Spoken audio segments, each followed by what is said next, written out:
Hey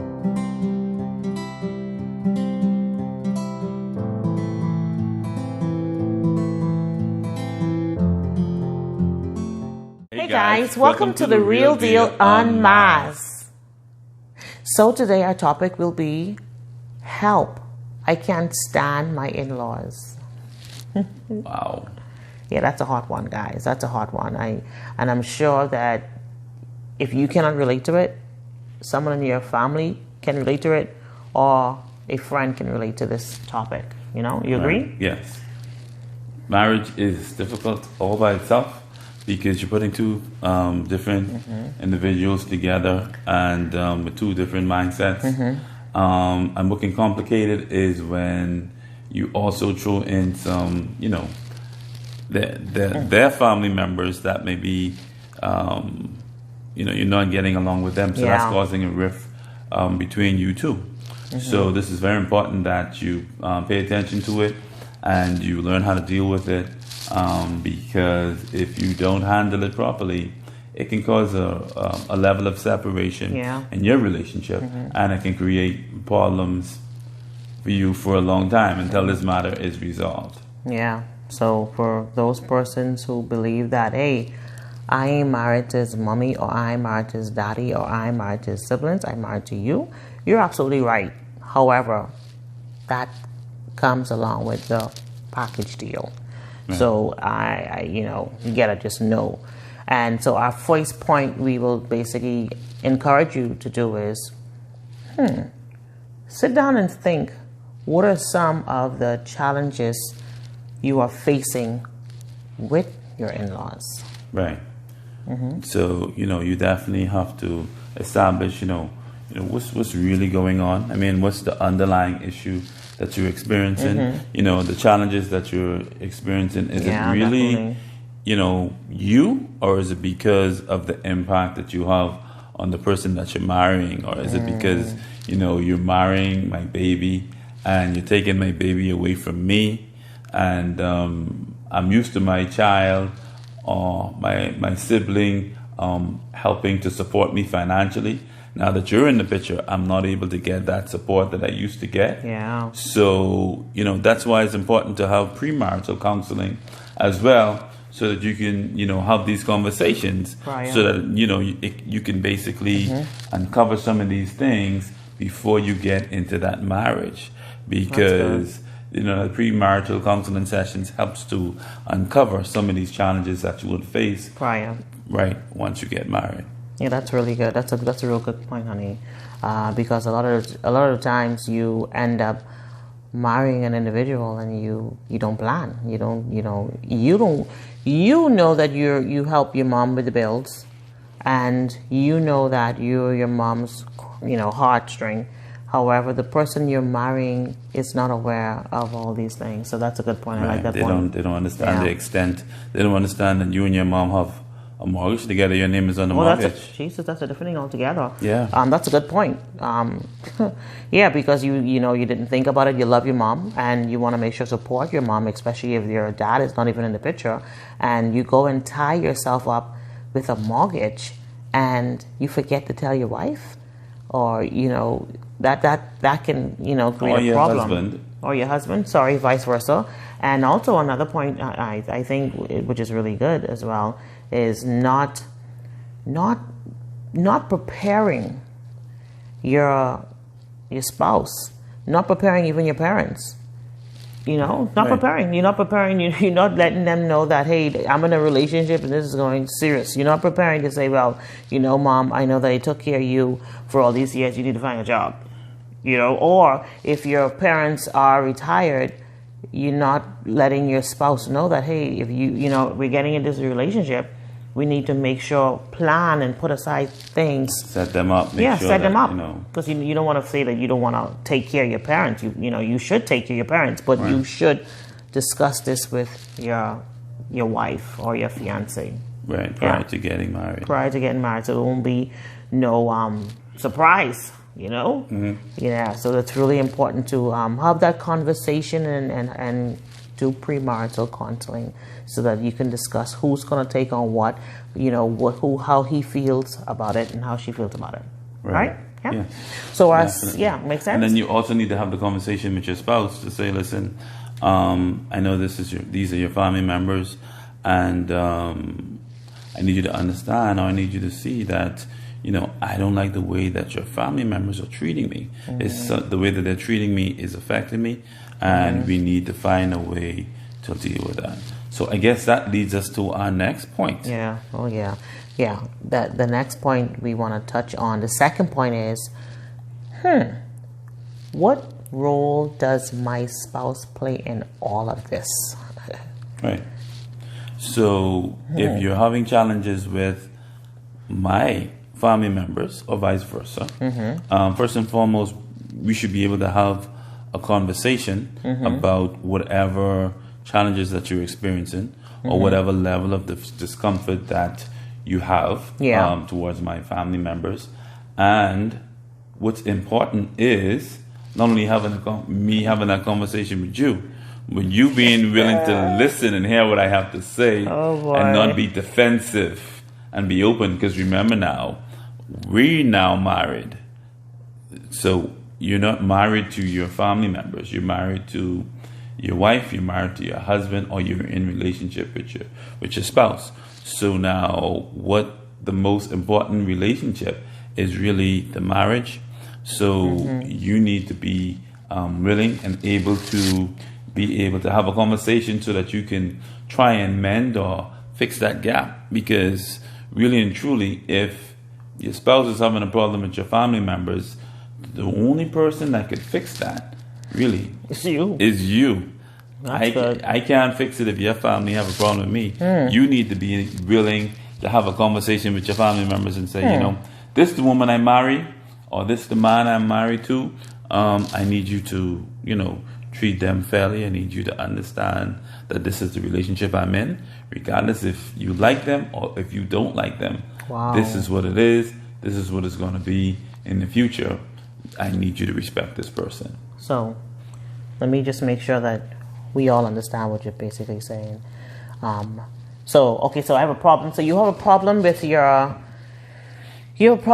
wife's family, and you have, first of all, you should have a discussion with your wife and letting your wife know that, hey, I don't like how your dad looks at me. I don't like the way, he tried to intimidate me, or you tell your husband, I don't like the way how your mom, acts towards me, or how she's so goody and such a great relationship with your ex. And that's a different thing altogether. And so what you're saying is basically it's important that you have a conversation with each other as a couple first, and the person who we're referring to your family, you got to be open to listen to your spouse. Right. You cannot be quick to shut her down or shut him down. And once you hear her out, okay, hear them out, yeah. Right. You have to decide on what you're gonna do moving forward, or how you're gonna do it. Right. How you're gonna present this challenge to your family to say, listen. Or are you prepared? And that's why you have to be prepared, because you're married. You have to be prepared, and guys. If it's affecting your spouse, then it's something that you certainly need to be able to resolve. Yeah, that's hard though. Life is hard. Marriage is hard. Yeah. And as hard as that conversation is going to be to have, imagine being in a relationship where I'm uncomfortable. You're close with your family members come around all the time. They have a problem with me. They're coming to my house and not speaking to me. You think your situations like that? Situations like that. They come into your house and they're not speaking to your spouse. Oh, wow, that's deep. And your spouse is uncomfortable because they know that, there's nothing really that your spouse can say, because they ain't really married to you. That's their brother, or that's their sister. Yeah, that's a very good point. Who you want to be upset with. You live with your spouse. Your family member comes and goes, so you need to be able to have that conversation with your family members. You need to be prepared to have that conversation, and that's a big point, because at the end of the day, you cannot let your family members control what's going on in your home. Nobody or anybody. Right. So the point, what James is saying, is that you listen to what your spouse has to say. You be open-minded and be prepared to have a conversation with your family, and set the record point blank. Be prepared to set the record, and support your wife or your husband. Okay, but it can go either way.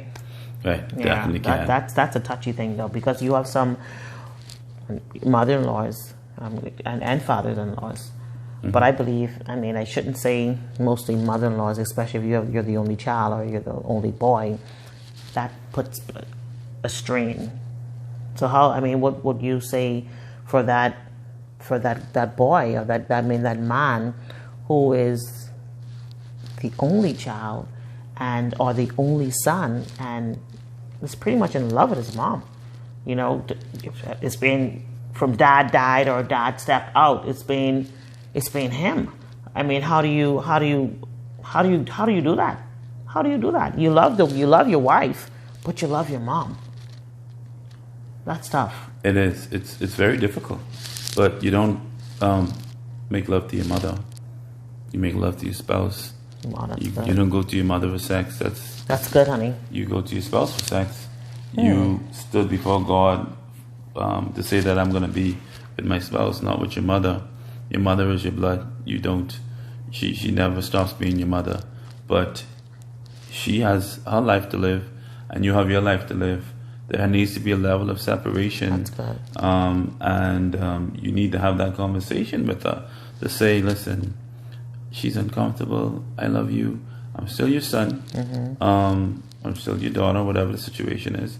But, I need you to, show some level, some respect to my spouse. Yeah. And then you can also, on the converse, you can also have your spouse disrespecting your mother or your family members. And that's what, brings us to the third point.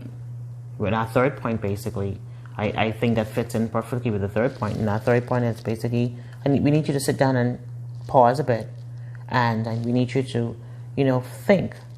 Ask yourself, what can I do to fix my relationship with my in-laws? What can I do? Right. You say till death do you part. Mm-hmm. You want to spend the rest of your lives together. Right. So are you going to continue to fight and act a fool, or are you going to continue to let, when his or her family members come over, no communication, lost memories because you're having an issue? What are you going to do about it? Yeah. Are you going to be upset with your spouse? Yeah. Oh, yeah. I think that happens a lot. Because you're having an issue with their family members. They may have had a conversation with their family members, and things are not moving fast enough. Oh, yeah. So what are you going to do? You have to understand and appreciate that, any process takes time, and it's not going to be where they have a conversation with their family members. And it's going to fix right away. In the blink of an eye, everything is resolved. Wow. So it's going to, you need to understand and appreciate that it's going to take time. Yeah. And it's going to be, a work in progress until everything is resolved. And but you got to also trust the process. You have to have healthy conversations with your spouse. Yeah. And you have to learn to work together in your relationship and trust that your spouse is going to have that proper conversation so that you can work things out and that you can continue to live a happy, fulfilled relationship. Yeah. I totally agree with you.